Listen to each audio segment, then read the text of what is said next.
खबरें अभी तक पर हमारे साथ मुख्यमंत्री सुखविंदर सिंह सुक्खू के प्रधान मीडिया सलाहकार नरेश चौहान जी मौजूद हैं और हिमाचल प्रदेश में छाए सियासी संकट को लेकर जिस तरह से उठापटक देखने को मिल रही है और बहुत सारी बातें जो है चल रही हैं, इसी बीच इनसे जानेंगे कि हिमाचल की राजनीति में जो अभी संकट देखने को मिल रहा है उस पर इनकी क्या राय है और जिस तरह से विपक्ष लगातार सरकार को घेर रहा है और कई सारे आरोप लगा रहा है उस पर इनका क्या कहना है। सबसे पहले आपका खबरें अभी तक में बहुत स्वागत है। धन्यवाद। चौहान जी, क्या लगता है कि जिस तरह से विपक्ष लगातार अभी घेर रहा है और अभी सरकार के बागी विधायक भी हैं जिन्हें निष्कासित भी कर दिया है, लेकिन उसके बाद जो है एक सियासी संकट जो सरकार पर अभी बना हुआ है और जिस तरह से सोशल मीडिया पर भी अभी काफी सारी पोस्ट के जरिए बातें सामने आ रही है, क्या लगता है कि किस तरह से सरकार अब इसका सामना करेगी? देखिए, पहली बात तो ये है कि अब कोई संकट नहीं है। सरकार ने अभी बजट पास करके अपना बहुमत साबित किया है असेंबली के अंदर, तो इसलिए संकट वाली कोई बात नहीं। 34 विधायक कांग्रेस पार्टी के पास है और सारे एकजुट हैं। और आपके सामने ऑब्जर्वर्स आए थे पार्टी हाईकमान से, वो सबसे मिले और उसके बाद एक फैसला हुआ है कि सभी लोग माननीय मुख्यमंत्री जी के साथ खड़े हैं। There will be no change of leadership और कांग्रेस पार्टी ने अपना बहुमत साबित किया है। आज भी हम मेजॉरिटी में हैं और हमारी सरकार काम कर रही है। लगातार कैबिनेट मीटिंग्स हो रही है, मुख्यमंत्री जी पब्लिक मीटिंग्स कर रहे हैं, लोगों के बीच जा रहे हैं और बड़ी योजनाओं के उद्घाटन हो रहे हैं, शिलान्यास हो रहे हैं। सरकार काम कर रही है। हाँ, ये बात ज़रूर है कि विपक्ष डेस्परेट है। एक साल पहले सरकार में कांग्रेस पार्टी की बनी हिमाचल प्रदेश में, जनमत हमको मिला, 25 सीटें भाजपा को मिली। बहुत कोशिश की उन्होंने, वो रिटेन नहीं कर सके पावर को, और लोगों का जो जनमत था वो कांग्रेस के फेवर में गया। 40 सीटों के साथ कांग्रेस पार्टी सत्ता में आई और इन एक वर्ष के अंदर माननीय मुख्यमंत्री जी ने और सरकार ने जिस प्रकार के फैसले प्रदेश के अंदर लिए, वो अपने आप में उसकी सराहना पूरे देश में और दुनिया ने की। आपदा के दौरान हमारी सरकार ने और मुख्यमंत्री जी ने जो काम किया और अभी जो बजट दिया गांव की तरफ, रूरल इकोनॉमी को बूस्ट करने वाला, और ऐसे बड़े ऐतिहासिक फैसले हुए, इस बात को लेके विपक्ष ज़रूर परेशान था। और विपक्ष की एक बात मैं पूछना चाहूँगा आपके चैनल के माध्यम से कि आपको जो लोगों का जनमत मिला वो विपक्ष में बैठने का मिला है और वो 5 साल के लिए, 5 साल के बाद दोबारा लोगों के बीच जाएंगे।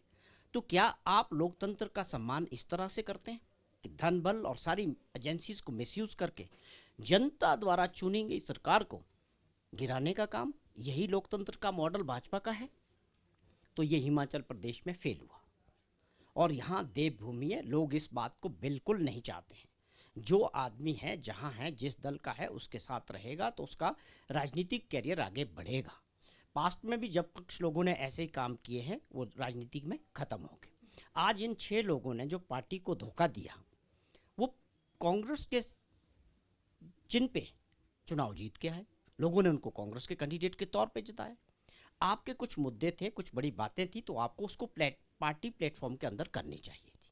मुख्यमंत्री जी से करनी चाहिए थी, पार्टी हाईकमान से करनी चाहिए थी। आपके कोई इश्यूज थे, लेकिन अब ये सारी बातें फेस सेविंग के लिए की जा रही है।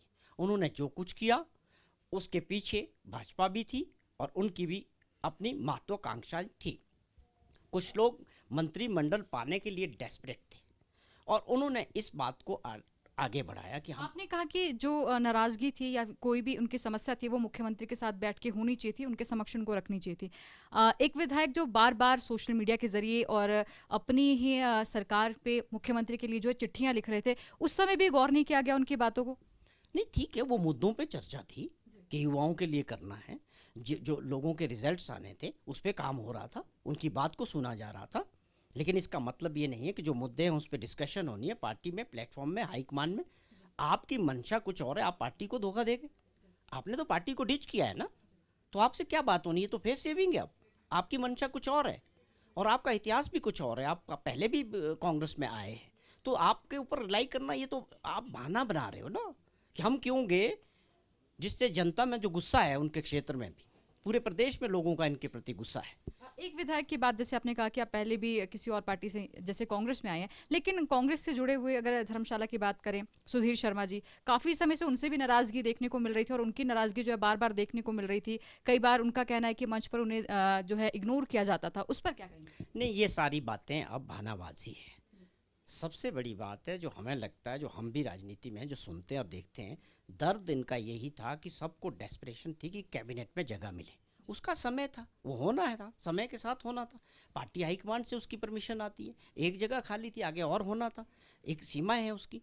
लेकिन वही चीज़ इनको जो है आगे लेके गई और इन्होंने जो है पार्टी को धोखा दिया और पार्टी के कार्यकर्ताओं को धोखा दिया और अपने क्षेत्र के जो मतदाता हैं उनके साथ बहुत बड़ा धोखा किया है। और आज इनकी सदस्यता चली गई, अब तो आज की डेट में तो एमएलए नहीं है। तो ये जो हिमाचल प्रदेश में ये मॉडल पहली बार फेल हुआ है।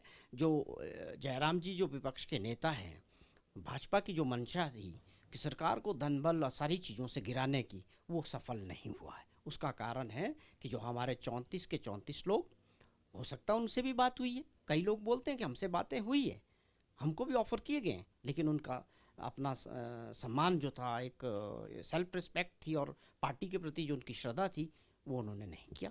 बीजेपी की जो डेस्परेशन आप बता रहे हैं कि बीजेपी इस वक्त डेस्परेशन में है। अभी परमार जी ने एक प्रेस वार्ता में कहा है कि कांग्रेस जो है अब रेवड़ियां बांटने का काम जो कर रही है, लेकिन कांग्रेस की सरकार जो है ज़्यादा समय टिकने नहीं वाली है। आप मुझे बताएं कि ये बार बार इस चीज़ को लेके बड़ी बात करते हैं कि सरकार नहीं गिरेगी, सरकार गिरा देंगे। क्या लोकतंत्र में इलेक्शन इसलिए कराए जाते हैं कि उनको गिराने का काम बहुत बड़ा काम है, कोई अच्छा काम है? आप लोकतंत्र पे विश्वास रखते हैं? लोगों ने मत दे के सरकार को बनाया, 5 साल उनका काम देखना चाहते हैं। हमें 5 साल काम करने का मौका दिया है प्रदेश की जनता ने। आप चोरी करके दोबारा से सत्ता में आना चाहते हो, ये कहाँ तक सही है? ये कौन सा मॉडल है? मैं यही जिक्र किया कि हिमाचल में फेल हुआ है ये मॉडल। ये डेस्परेशन है सरकार में वापसी आने की। आपको 1 साल पहले लोगों ने नकारा है, आपको रिजेक्ट किया है, आपका जो मैंडेट मिला है वो विपक्ष में बैठने का मिला है, लेकिन आप अपने भारत सरकार का, एजेंसीज का, धनबल का मिसयूज़ करके लोगों द्वारा चुनी गई सरकार को गिरा के अपने आप सत्ता में आना चाहते। ये सत्ता की जो भूख है, ये हिमाचल प्रदेश में इनकी पूरी होने वाली नहीं है। हमारी सरकार पूरी 5 साल का टेन्योर करेगी और हमारे जो विधायक हैं वो पूरे एकजुट हैं।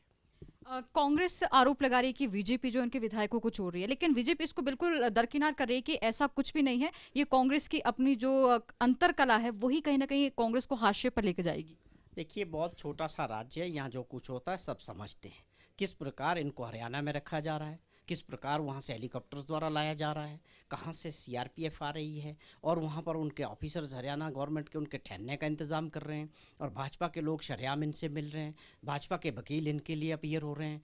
आप क्या बातें करते हो? कुछ तो उसमें लॉजिक होना चाहिए। आपका सीधे तौर पर इसमें हाथ है, ऐसे सरकारें थोड़ी गिर जाती है। आज तक क्यों नहीं गिरी? भाजपा पूरी तरह से चाहती है कि सरकार को गिराया जाए और दोबारा से सत्ता में आया जाए। ये अलग बात है कि वहाँ इनका जो ये मॉडल जो है फेल हुआ। क्या कैबिनेट मंत्री जो विक्रमादित्य सिंह है, उनका नाराजगी दिखाना और उनके नाराज विधायकों को मनाना, वो मनाना ही है या फिर उनका भी कुछ आगे की रणनीति तैयार करना? देखिए, जहाँ तक उनकी नाराजगी थी उसके बारे में बातचीत हुई और वो सारी बातें क्लियर होकर उन्होंने प्रेस में भी कहा कि सब ठीक है, माननीय मुख्यमंत्री जी के साथ है और बड़े भाई ये मिलके काम करेंगे। और मुख्यमंत्री जी ने भी कहा कि जो इनके इश्यूज़ है उसको जैसे होता है एक पार्टी प्लेटफॉर्म पे उनके ऊपर चर्चा करके उसका समाधान किया गया, बातचीत हो गई और सब कुछ ठीक है। अब आगे क्या होगा भविष्य में तो कोई नहीं बता सकता, मैं भी नहीं बता सकता। लेकिन जो परसों की जो स्थिति थी, उनकी जो इश्यूज़ थे, ऑब्जर्वर्स भी थे, माननीय मुख्यमंत्री जी के सामने बात हुई, उनमें से बहुत सारी बातें सॉर्ट आउट हो गई। तो हमें कोई दिक्कत नहीं लगती कि विक्रमादित्य जी की जो मुद्दे थे वो सुलझा लिए गए। सियासी गलियारों में चर्चा ये भी चल रही है कि कहीं ना कहीं नई पार्टी भी तैयार हो सकती है, तो क्या ऐसा लगता है कि कांग्रेस के लोग टूट सकते हैं?